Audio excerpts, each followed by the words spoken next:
আসন গ্ৰহণ কৰিবলৈ মই অনুৰোধ জনাইছোঁ।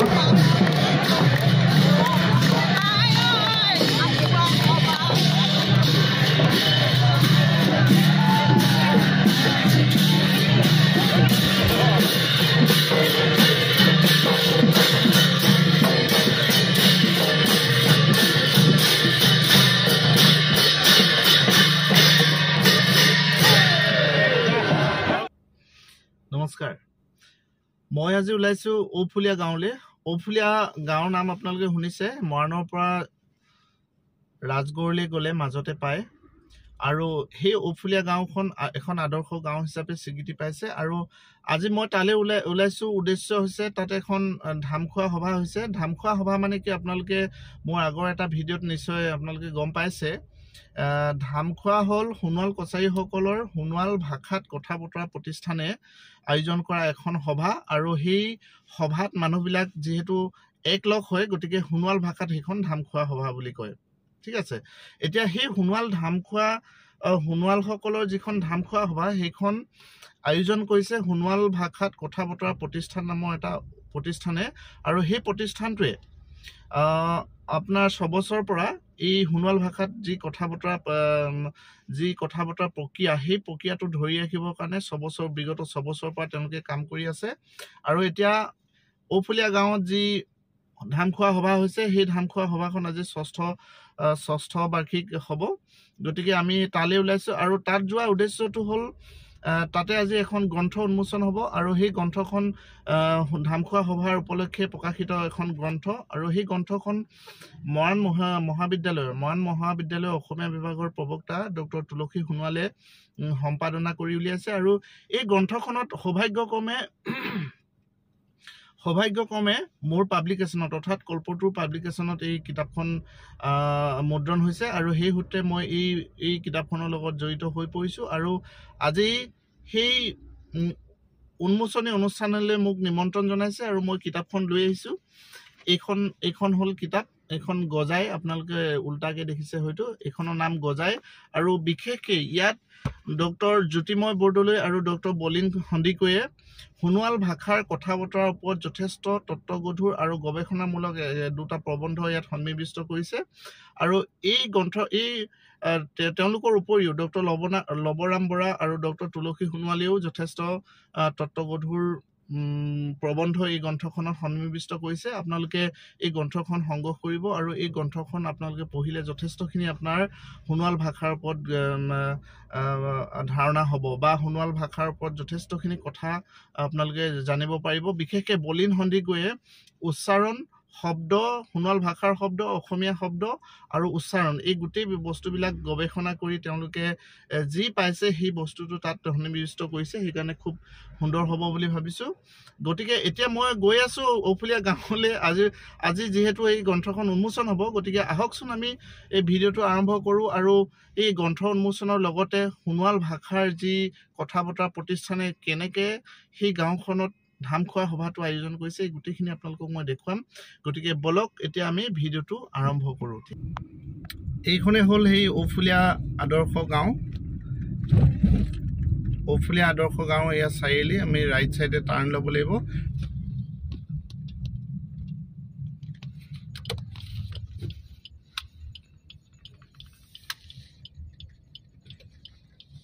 ঔফুলীয়া গাঁও,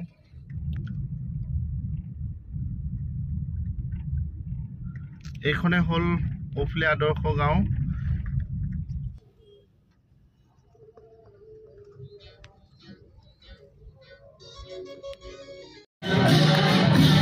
নিমন্ত্ৰিত অতিথিসকলক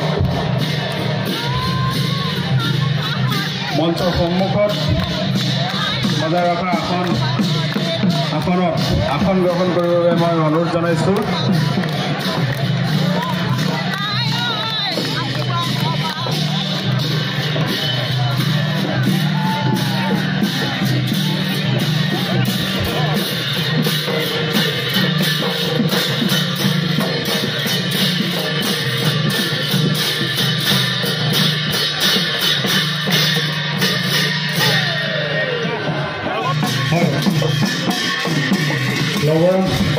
ডক্টৰ লৱৰাম সোণোৱাল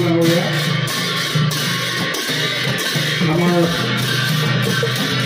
সোণোৱাল কছাৰী সাহিত্য সভাৰ সন্মানীয় মুখ্য সম্পাদক সাংস্কৃতিক সম্পাদক আছে তেখেতসকলকো নমস্কাৰ আপোনালোকে আহিবৰ কাৰণে অনুৰোধ জনাইছোঁ।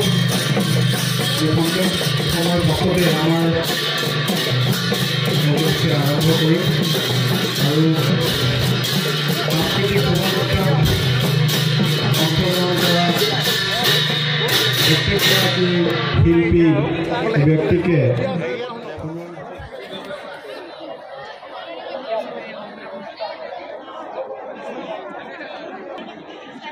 এইবিলাক প্ৰদৰ্শনী নি ভাইটি? অঁ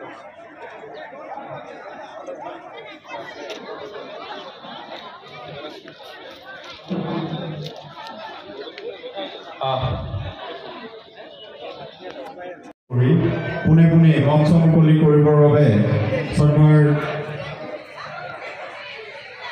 মণিৰাম সোণোৱালক অনুৰোধ জনাইছোঁ।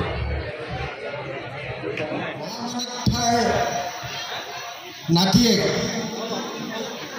মানিক এডল কছাৰীলৈ পাৰৰ পৰা নামি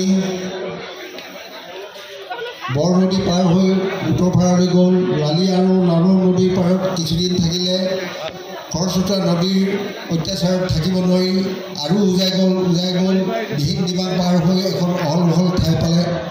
সেইখনতে তেখেতসকলে বসবাস কৰা আৰম্ভ কৰিলে। আৰম্ভ কৰি তাত তেখেতসকলে খেতি পথাৰ ভাল হৈছে বাৰী জেগা। তাত আকৌ বনৰীয়া চৰাই চিৰিকটিৰ পৰা ৰক্ষা কৰিবৰ কাৰণে ল'ৰাবোৰে আকৌ পথাৰত গৈ ৰখীয়া হয়গৈ, গৰু ৰখীয়া হৈ গৈ তেতিয়া তেখেতসকলে আকৌ শুকান বহাত টক পকায় চৰাই খেদিবৰ কাৰণে দীঘল বাঁহ ভলুকা বাঁহ লৈ টক পকায়। আৰু কোনোবা এজনে তাত মনৰ লগত মানে উকিয়াই দিয়ে, কোনোবা এজনে গীত এটাকে জৰুৰী দিয়ে। এনেকৈ কৈ কৈ সেইটোৱে আমাৰ হুঁচৰি গীতত ব্যৱহাৰ কৰা হ'ল। আচলতে বহুতে ক'ব আছে কি কয় পাৰ্বতী এটাই ক'বলৈ নাথাকিব, ভাষাটো ক'ব লাজে কওঁ। এতিয়া আমি যিমান ইয়াত সমবেত হৈছোঁ, এই সমবেত হোৱা মানুহখিনিৰ ভিতৰত চবেইতো মান্য অসমীয়াতে কথা পাতি আছোঁ। আজি কি হ'ব লাগিছিল? আমি ইয়াত চবে আমাৰ নিজৰ ভাষাটোতে কথা পাতিব লাগিছিল। আমি যিখিনি কথা কৈছোঁ আমি নিজৰ ভাষাটোতে ক'ব লাগিছিল। আমি এইখিনি পাহৰি দিলে নহ'ব, পাহৰি যালে নহ'ব। এতিয়া আমি আমাৰ বাইথ পূজাটো পাতোঁ, গজাই পূজাও পাতোঁ। গজাইনো কম বাইথনো কম সেইখিনি কিন্তু আমি সোণোৱাল হিচাপে নেজানো। আমি কি জানো বা?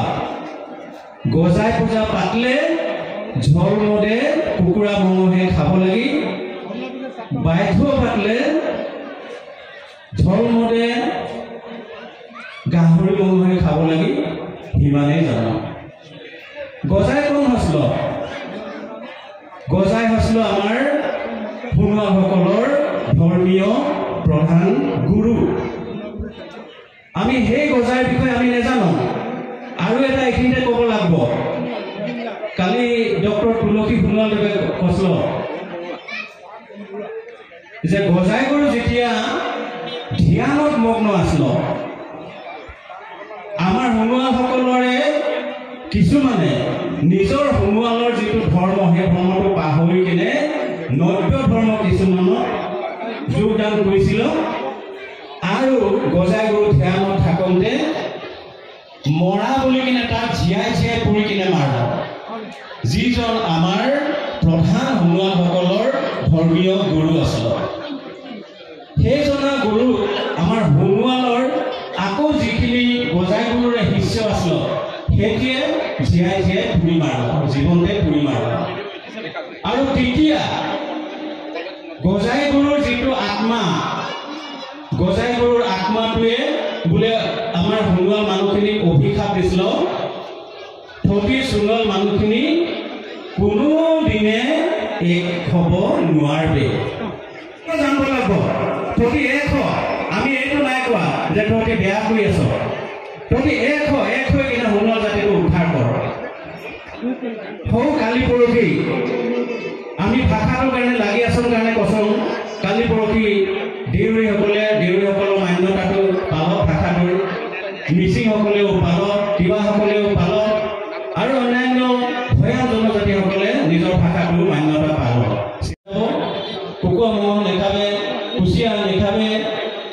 মদটো চাউলৰ মদটো নেখাবে, চুলাইটো পাৰিলে খাবে, এইখিনি সিহঁতি কৈ থৈ যায়। তাৰপিছত আমি আৰু কি কৈ থৈ যায়, গতিকে সিহঁতিবা আমি এইটো আশা কৰিব নোৱাৰোঁ। আৰু এটা কথা, যিখিনি ভকতীয়া পন্থাটো লৈ আছে, ভকতীয়া পন্থাটোকো মই এটা কথা ক'ব বিচাৰিছোঁ যে আমি তহঁতি ভকতীয়া পন্থা নচ হয়, কোনোবা মিধি হৈছে, কোনোবা ভাগতি হৈছে, কোনোবা কিবা হৈছে, তেনেকৈ কিছুমান পদ্ধতিও আছে আমি সমাজখনত। কিন্তু আমি পৰম্পৰাখিনি এৰিব নালাগিব। ঔফুলীয়া গাঁৱৰ চব মানুহে যদি গোসাঁই শৰণ লৈ কেনে আমি নিজৰ পৰম্পৰাখিনি পাহৰি যাম, তেতিয়াহ'লে আমি সোণোৱালখিনি ৰীতি নীতি পৰম্পৰা কি থাকিব। মই গোসাঁই শৰণ লৈ কেনে মই যদি কালিকে কওঁ, চবেই যদি কয় যে আমি ৰীতি নীতি পৰম্পৰাখিনি মানিব নেপায় নাহে, এই নেপায় নাহে কৈ থাকোঁতে আমি কৃষ্টিখিনি এটা সময়ত একেবাৰে এদায় হ'ব। সেনেকুৱা গান কিন্তু আমাৰ সোণোৱাল মানুহখিনিৰ মাজতে ঢেৰ গান আছে, যিটো হ'ব নালাগে। মই বৰ দীঘলীয়া কৰা হৈছে আৰু আমন্ত্ৰণ কৰি আনিলে। যোৱাকালি আমাৰ কিন্তু অৱস্থান হৈ গ'ল। খোৱা বোৱা চলিছে।